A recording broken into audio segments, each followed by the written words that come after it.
Hello everyone, very warm welcome to all of you. Myself Yashasvi Vyas from Resonance Pre-Medical Department. So students, आज हम लेकर आए हैं आपके लिए क्लास 11th का जो आपका बायोलॉजी का चैप्टर है, जूलॉजी का, breathing and exchange of gases, जिसका एक बहुत ही इंपॉर्टेंट टॉपिक है मैकेनिज्म ऑफ ब्रीदिंग।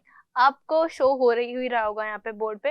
तो इस मैकेनिज्म ऑफ ब्रीदिंग टॉपिक पे आज हम डिस्कस करेंगे, आपको इनका डिफरेंस बताएंगे, इसका प्रोसेस बताएंगे और फाइनली बाद में इसके लास्ट में हम कुछ क्वेश्चंस की प्रैक्टिस करेंगे। उन क्वेश्चंस की प्रैक्टिस होने के बाद साथ ही हम आपको कुछ क्वेश्चंस आपके होमवर्क के लिए देंगे, ताकि आपको कॉन्सेप्ट पूरी तरीके से समझ में आया है या नहीं आया, उस चीज को आप एनालाइज कर सकें।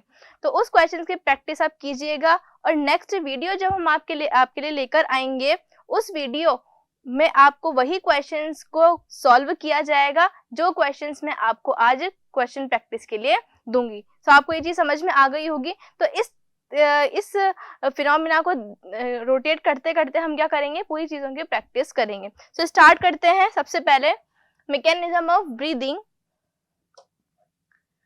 तो ब्रीदिंग में दो मैकेनिज्म आती है, first inspiration and second one is expiration. First हम देखते हैं कौन सी, इंस्पायरेशन, राइट। इंस्पायरेशन, ये जो आपको प्रोसेस दिख रही है दैट इज इंस्पायरेशन। इंस्पायरेशन का मीनिंग स्टूडेंट्स क्या होता है, इनका मीनिंग क्या होता है, इनका मतलब होता है अंदर एंटर आना, ठीक है। यानी कि जो एयर है आपकी वो आपके लंग्स के अंदर आ रही है, वो होता है इंस्पायरेशन। और एक्सपायरेशन का मीनिंग क्या होता है, एयर को बाहर लेके जाना, राइट। तो कभी सोचा है कि ये सांस लेना छोड़ना क्यों हो रहा है, आखिर ये जिसका जो कॉज है, मेन कॉज, वो एक्चुअल में है क्या। तो बच्चों इसका मेन कॉज है पार्शियल प्रेशर। पार्शियल प्रेशर का मीनिंग क्या होता है, जब एक जगह पे प्रेशर एयर का ज्यादा हो और दूसरी जगह पे एयर का प्रेशर कम हो, तो ये जो दोनों के बीच में जो डिफरेंस आया है पार्शियल प्रेशर का, उसी की वजह से ये इंस्पायरेशन और एक्सपायरेशन की प्रोसेस देखी जाती है।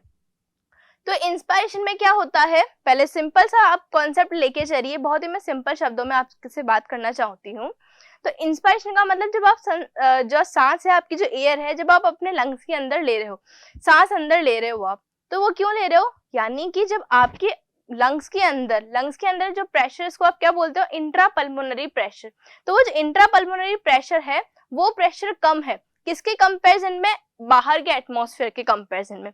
सिंपल सा मान के चलिए, आप किसी से कोई भी चीज बोरो कब करते हैं, किसी से कोई भी चीज उधार कब लेते हैं, जब आपके पास उस चीज की कमी होती है, राइट। जब आपके पास में किसी चीज की कोई कमी नहीं होगी तो आप किसी दूर से कोई चीज क्यों लोगे। तो ठीक उसी तरीके से जब इंस्पायरेशन का प्रोसेस हम करते हैं, तो हमारे लंग्स के अंदर एयर का प्रेशर जो है, जिसे हम इंट्रा पल्मोनरी प्रेशर बोल रहे हैं, वो कम होता है। किसके कंपैरिजन में, बाहर के एटमॉस्फेयर प्रेशर के कंपैरिजन में। बात आ रही है समझ में। तो जब इंट्रा पल्मोनरी प्रेशर कम है एटमॉस्फेयर प्रेशर के कंपैरिजन में, तब आप क्या करते हो, इंस्पायर करते हो। और इंस्पायरेशन के दौरान कौन कौन से प्रोसेस देखने को मिलती है, वो आपको यहाँ पे नजर आ रही है। तो बेटा होता क्या क्या है इसमें, सबसे पहले कॉन्ट्रैक्शन।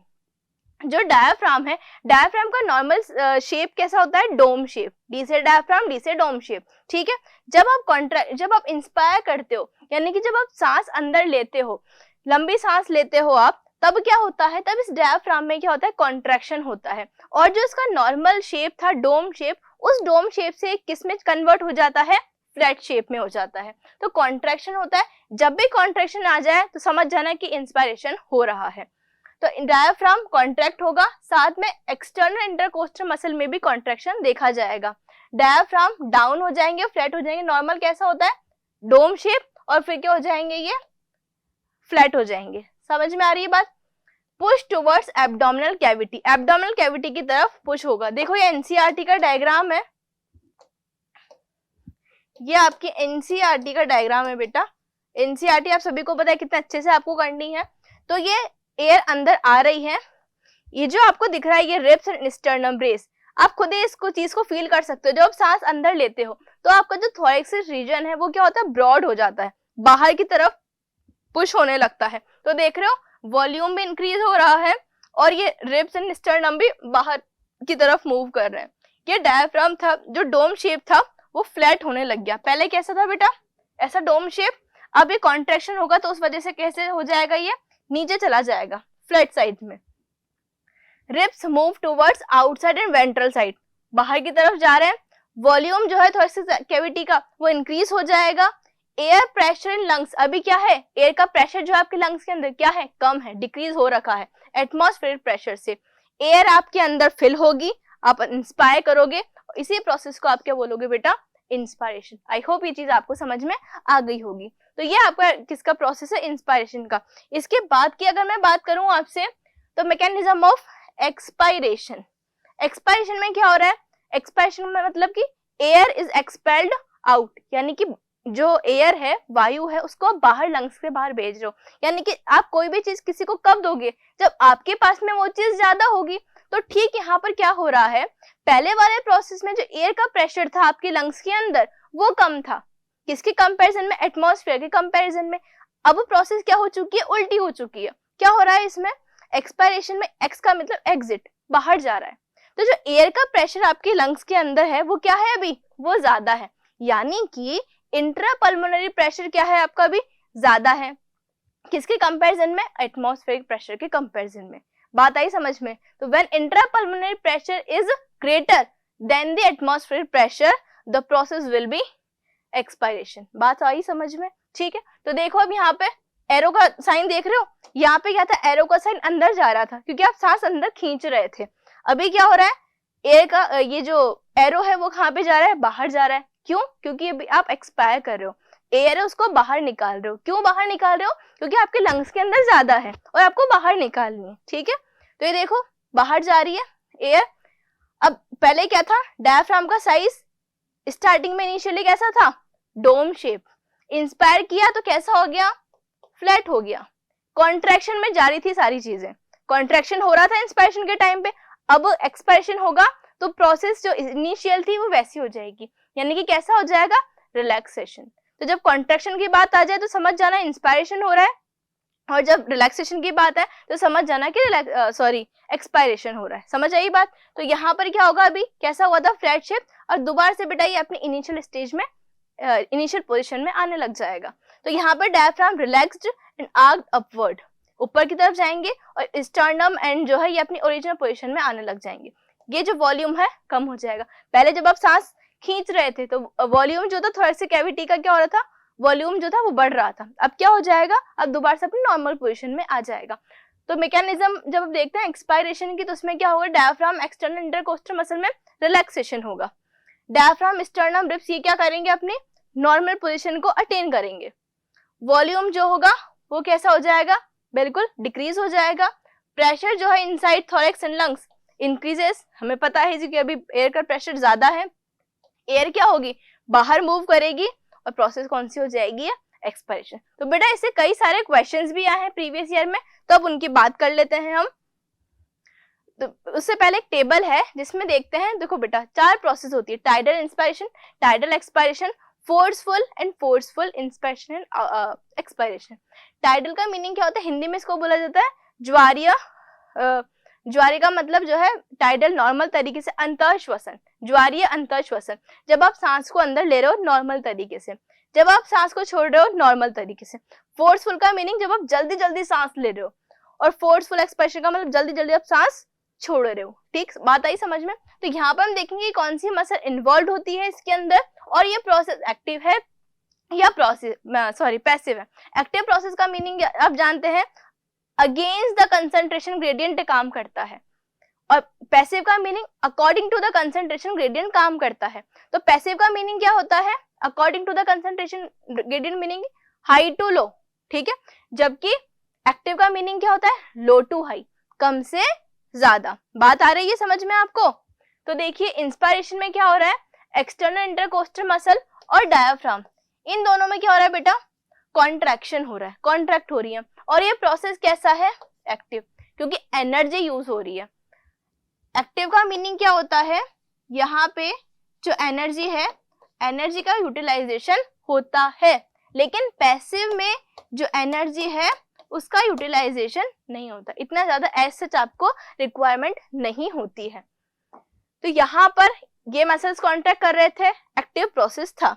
डायरेक्ट स्टेटमेंट आया है, inspiration is active process, inspiration is passive process. जब आप पीवाईक्यू देखेंगे, अभी देख लेंगे हम, तब आपको अपने आप भी चीजें समझ में आ जाएगी।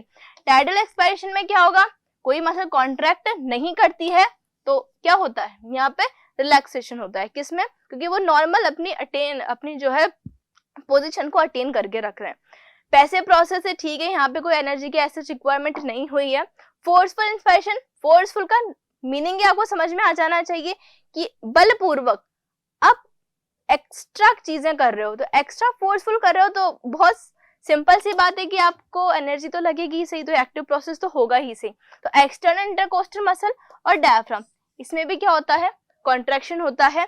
और फोर्सफुल एक्सपायरेशन में इंटरनल, ये चीज आपको याद रखनी है, ठीक है, ये चीज आपको क्या रखनी है, ये चीज आपको याद रखनी है कि इंटरनल इंटरकोस्टल मसल और एब्डोमिनल मसल इसमें कॉन्ट्रैक्ट करते हैं, ये चीज आपको ध्यान रखनी है, ठीक है।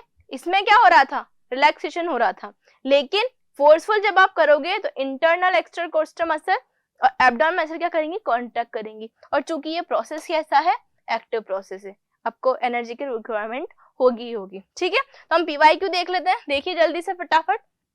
क्वेश्चन नंबर 1, ये क्या है, आपके प्रीवियस ईयर क्वेश्चंस है, ताकि आपको आइडिया लग जाए कि हम जो टॉपिक आपके लिए लेकर आए हैं वो इम्पोर्टेंट है नहीं। नेक्स्ट वीडियो जो होगा उसमें आपको क्वेश्चंस की जो मैं आपको आज होमवर्क ले दूंगी उनकी प्रैक्टिस कराई जाएगी। साथ में एक नया टॉपिक लेकर आने वाली हूँ मैं आपके लिए, जो कि आपके एग्जाम पॉइंट ऑफ व्यू से बहुत ज्यादा इंपॉर्टेंट साबित होगा।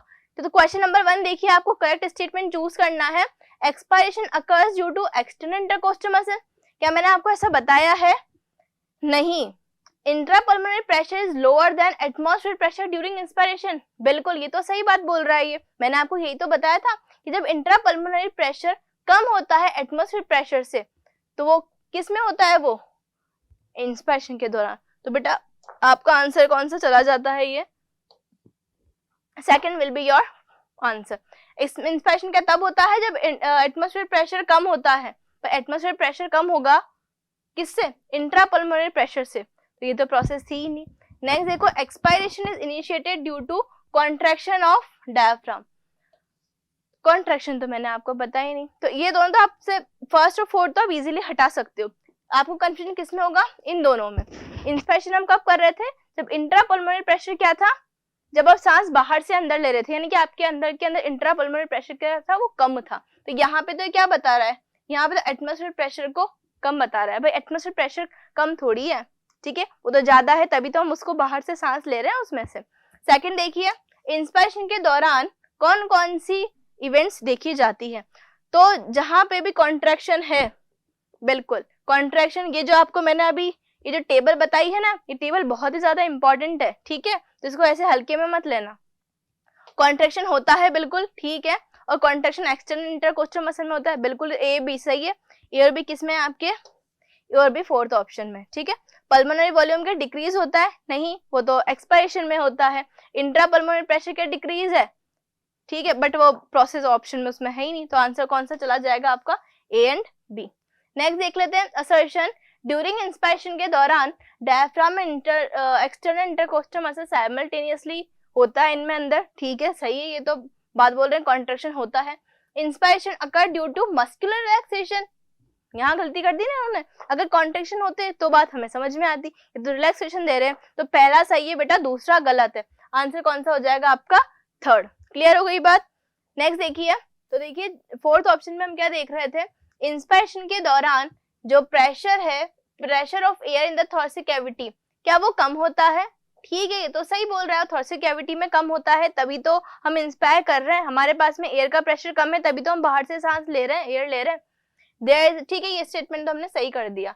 There is a rise in volume of thoracic cavity during inspiration, thoracic cavity का वॉल्यूम बढ़ता है क्या, ऐसा कुछ बताया था क्या आपको मैंने, जरा देखें तो, बिल्कुल बताया था ऐसा मैंने आपको, देखिए फर्स्ट जो इंस्पायरेशन में मैंने देखा था, बताया था आपको, इंस्पायरेशन में क्या हो रहा है, इंक्रीज हो रहा है, इंक्रीज हो रहा है, बिल्कुल, तो यहाँ पे क्या बोल रहा है वो, राइज यानी बढ़ना, तो ठीक है, स्टेटमेंट तो सही एक्सप्लेन भी कर रहा है, तो आंसर कौन सा हो जाएगा आपका, फर्स्ट। आ गई बात आपको समझ में। क्वेश्चन नंबर 5 देखिए, during expiration thoracic and pulmonary volume reduce leading to intrapulmonary pressure slightly greater than the atmosphere pressure। तो क्या स्टेटमेंट मैंने आपको बताया था ऐसा कुछ, एक्सपायरेशन के दौरान जो आपके अंदर एयर का जो प्रेशर है वो क्या है, ज्यादा है, इसलिए तो आप सांस को बाहर छोड़ रहे हो, यानी कि इंट्रापल्मोनरी प्रेशर जो है क्या वो ज्यादा है।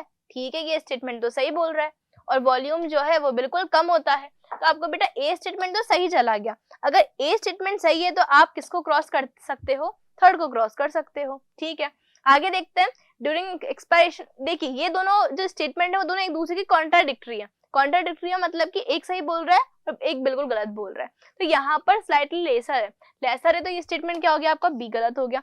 बी गलत हो गया तो ये गलत हो गया, बचा कौन सा, ये वाला और ये वाला। आगे देखते हैं, we have ability to increase the extent of inspiration and expiration with the help of additional muscle between them। तो ऐसा था क्या, बिल्कुल था। एक्सटर्नल इंटरनल कोस्टल मसल थी ना, एक्सटर्नल इंटरनल। ठीक है, तो सी भी सही बोल रहा है। Volume of air involve in breathing movement can be estimated by spirometer which help in clinical assessment of pulmonary function. तो ये बिल्कुल सही है। हम किससे देखते हैं, स्पायरोमीटर की हेल्प से देखते हैं। तो बेटा ए सी डी आपके क्या हो गए, करेक्ट स्टेटमेंट हो गए। तो बच्चों ये जो अभी तक हमने देखी वो आपके क्या थे, पीवाईक्यूज थे जो कि हमने डिस्कस किए। ये आपको सेल्फ प्रैक्टिस क्वेश्चंस दिए जा रहे हैं, ये आपको सेल्फ प्रैक्टिस क्वेश्चन है, या तो आप इनका स्क्रीनशॉट ले लीजिए या फिर आप नोट कर लीजिए। नेक्स्ट वीडियो जब हम आपके लिए लेकर आएंगे तो इन्हीं सेम क्वेश्चंस को मैं डिस्कस कराऊंगी, ताकि ये कॉन्सेप्ट में से आपका अगर क्वेश्चन बन गया नीट में तो कहीं भी कुछ भी आप गड़बड़ करके ना आ सको। ठीक है, तो देख लीजिए सारे क्वेश्चंस हैं कुछ जिनकी आपको प्रैक्टिस करनी है, आप स्क्रीनशॉट ले सकते हैं इसको। Right, so thank you everyone. Next question में, सॉरी नेक्स्ट वीडियो में हम देखते हैं